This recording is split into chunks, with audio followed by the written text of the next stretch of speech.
श्री गुरुदेव दत्त स्वामी समर्थ। नमस्कार सगळ्यांना। मी ज्योती @शेती 360 या यूट्यूब चॅनलवर आपलं स्वागत करत आहे। तर आज आपण आलेलो आहे आमच्या रेणुका मातेच्या मंदिरात। आज आहे अक्षय तृतीया।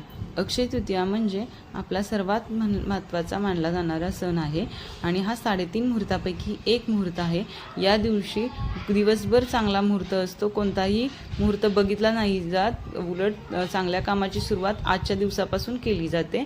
तर आम्ही काय केलं, आज घरी पुरणपोळी वगैरे बनवली, घरातली देवपूजा करून देवाला नैवेद्य वगैरे दाखवला आणि आमच्या गावातच विठ्ठल रुक्मिणीचं मंदिर आहे, तर तिथं आजपासून पारायणाला सप्त्याला सुरुवात होते। आजचा हा पहिला दिवस असतो।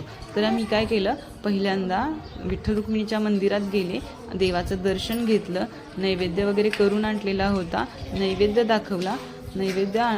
दाखवला आणि मी आमचं इथंच रेणुका मातेचं मंदिर आहे, तर मी रेणुका मातेच्या मंदिरात आले।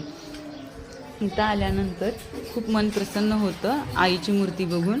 तर मी काय केलं, पहिल्यांदा दिवा लावून घेतला, नंतर उदबत्ती लावली आणि देवीला नैवेद्य दाखवला। खूप छान वाटतं देवाचं दर्शन घ्यायला। हे बघा, आमचं आहे रेणुका मातेचं मंदिर। रेणुका माता ही आमची कोकणनरची आई आहे ही।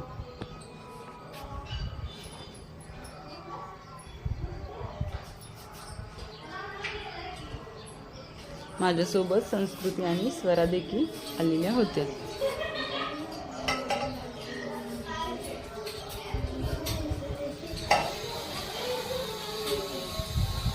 असं म्हणतात की अक्षय तृतीयेला आपले पूर्वज आणि आपली देवी देवता असतात, यांना पुरणपोळीचा प्रसाद करून देतात। धन्यवाद।